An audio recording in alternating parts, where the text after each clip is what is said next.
अस्सलाम वालेकुम। आज हम बनाएंगे बहुत ही मज़ेदार चटपटे और मसालेदार प्याज और करेले की सब्ज़ी। बहुत मज़ेदार बनते हैं ये। तो चलिए अपनी रेसिपी स्टार्ट करती हूँ। बिस्मिल्लाहिर्रहमानिर्रहीम। ये 3 मीडियम साइज़ की प्याज हैं, इनको मैंने स्लाइस में कट कर लिया है।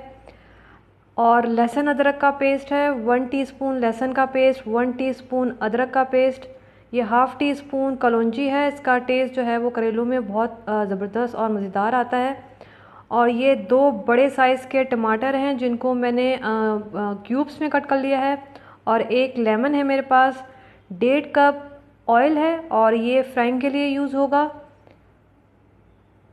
इसके अलावा मेरे पास 3 पाव जो हैं वो करेले हैं और इनका जो छिलका है मैंने ऊपर से उतार लिया है। बीज मैंने इसके निकाल लिए हैं और मैंने रिंग्स में इनको कट कर लिया है। सिंपल मैंने 1 टेबल स्पून नमक लेके और जो है नमक लगा के इसको 10 मिनट के लिए धूप में छोड़ दिया था करेलों को। और उसके बाद दोनों हाथों की मदद से निचोड़ कर मैंने सारा पानी निकाल लिया और 1 से 2 मरतबा जो है मैंने इनको पानी में वॉश कर लिया ताकि सारा नमक निकल जाए।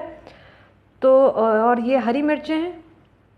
इसके अलावा ड्राई मसाले हैं। 2 टीस्पून धनिया पाउडर, 1 टीस्पून ज़ीरा पाउडर, हाफ़ टी स्पून पिसा हुआ गरम मसाला, हाफ़ टी स्पून हल्दी, 1 टीस्पून पिसी हुई लाल मिर्च, 1 टीस्पून साबित सफ़ेद ज़ीरा। नमक है ये। नमक आप अपने जायके के हिसाब से देख लीजिएगा, करेलों में वैसे ज़्यादा यूज़ मत करें। और ये हरा धनिया है, हरी मिर्चें हैं, ये गार्निशिंग में जाएंगी। ये सबसे पहले हमने ऑयल डाला फ्राइंग के लिए और इसमें हम प्याज डाल देंगे। और प्याज को हमने सिंपल इतना पकाना है कि प्याज जो है वो ट्रांसपेरेंट हो जाएं या फिर सॉफ्ट हो जाएं, लेकिन ज़्यादा सॉफ्ट मत कीजिएगा। हल्की सी कसर जो है वो रहे इनमें, ताकि इन्होंने करेले में भी पकना है तो हल्की सी कसर जो है वो होनी चाहिए।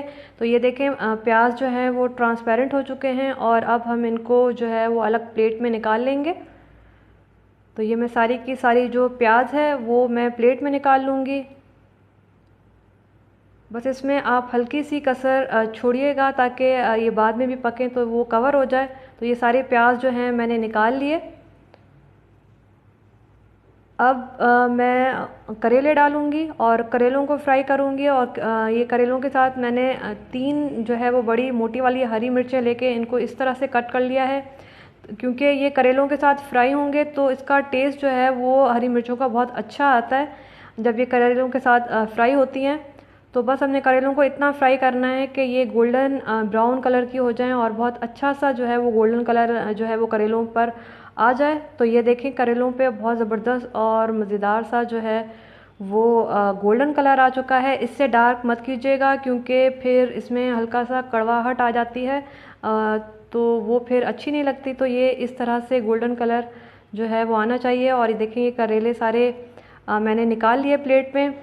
और इसके साथ ही मैंने ऑयल जो है वो कम कर लिया है, क्योंकि करेले की सब्ज़ी है इसमें ऑयल ज़्यादा अच्छा नहीं लगता। तो मैंने तकरीबन 4 टेबल स्पून ऑयल रहने दिया है। तो 4 टेबल स्पून ऑयल है। और अब ये लहसुन अदरक का पेस्ट चला गया और लहसुन अदरक के पेस्ट की इतनी भुनाई करनी है कि इसकी खुशबू आना स्टार्ट हो जाए और इसका कच्चापन जो है वो निकल जाए।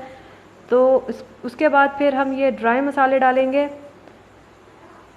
थोड़ा सा पानी डाल दें ताकि जो मसाले हैं वो नीचे ना लगे। तो थोड़ा सा पानी डाल दिया और इसके साथ ही मैं कलौंजी जो है वो ऐड करूँगी। बस हमने जो है थोड़ा सा पानी डाल के इन मसालों को इतना भूनना है कि जो मसाले हैं वो भुन जाए, इसका कच्चा जो पन है वो दूर हो जाए और ये मसालों की बहुत अच्छी सी खुशबू आना स्टार्ट हो जाए। तो ये देखें हमारे मसाले बहुत ज़बरदस्त तरीके से भुन चुके हैं और ऑयल भी आपको ऊपर जो है वो सेपरेट नज़र आ रहा होगा। तो ऑयल ऊपर आना स्टार्ट हो गया है। और अब मैं इसमें ये जो टमाटर हैं वो ऐड करूँगी और इसकी भी भुनाई करूँगी। इसकी इतनी भुनाई करनी है कि जो टमाटर हैं सॉफ्ट हो जाएं, घुल जाएं। ये देखें टमाटर घुल चुके हैं और बहुत अच्छी ग्रेवी तैयार हो चुकी है। और बस हमने इसको 2 से 3 मिनट भूनना होता है। ज़ाहिर है वो टमाटर हैं, गलने में टाइम लेते हैं। तो ये बस अब करेले चले गए, करेलों को हम थोड़ा सा मिक्स कर लेंगे। तो मैंने टिप आपको यही बताई है कि जो करेले हैं उसको आप जो है वो इसका छिलका उतार के इसको आप कट करके नमक लगा के 1 टेबलस्पून नमक लगा के धूप में 10 मिनट के लिए छोड़ दें, वो अपना पानी छोड़ देंगे। उसके बाद जो है आप पानी उसका सारा निचोड़ लें दोनों हाथों से, और उसके बाद उसको जो है वो सिंपल पानी से 1 से 2 मरतबा वॉश कर लें और उसका सारा जो नमक है वो निकल जाए। और फिर उसमें जो है वो कड़वाहट काफ़ी हद तक ख़त्म हो जाती है इस तरह से। तो ये देखें प्याज चली गई और प्याज को हमने मिक्स कर लिया और ये सारा जो है मसाला हमने मिक्स कर लिया है ताकि ये मसाला यकजान हो जाए एक दूसरे के साथ। तो अब सिंपल क्या करना है, ऊपर से मैं इसको कवर कर दूंगी एक जो है वो 10 से 15 मिनट के लिए, ताकि जो करेले हैं वो गल जाएं और प्याज से वो भी गल जाए। तो ये देखें 15 मिनट के बाद हमने इसको खोल लिया है, प्याज हमारी गल चुकी है और जो करेले हैं वो गल चुके हैं। आप इसमें पानी का यूज़ मत कीजिएगा, अगर पानी डालेंगे तो जो करेले हैं वो कड़वे जहर हो जाते हैं। तो इसमें वैसे भी पानी की ज़रूरत नहीं है। आपने करेलों को फ्राई किया है और जो है बस 80 से 85% तो वो वैसे ही पक चुके होते हैं। तो 10 मिनट हमने इसको दम पे रखा तो वो और जो है वो पक जाते हैं, तो इसको पानी की ज़रूरत नहीं है।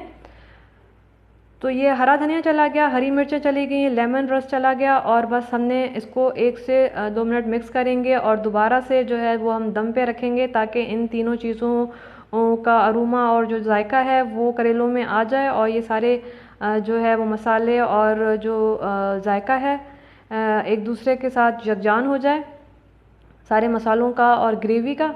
तो ये हमारे मज़ेदार से जो करेले हैं वो तैयार है और बहुत चटपटे बनते हैं, मज़ेदार बनते हैं और काफ़ी हद तक जो है इनकी कड़वाहट जो है वो ख़त्म तो नहीं होती, कम ज़रूर होती है। देखें करेले हैं, करेलों में कड़वाहट होती है और जाहिर है अल्लाह ने एक चीज़ बनाई है और उसमें अगर एक चीज़ डाली है तो उसमें कोई ना कोई फ़ायदा होता है, अफादियत होती है हमारे लिए, तो तभी वो चीज़ उसमें वो चीज़ होती है। तो अगर हम इस चक्कर में पड़ेंगे कि करेले कड़वे हैं और इसकी कड़वाहट कैसे जाएगी, तो करेलों में से कड़वाहट नहीं जाती, कम ज़रूर हो जाती है।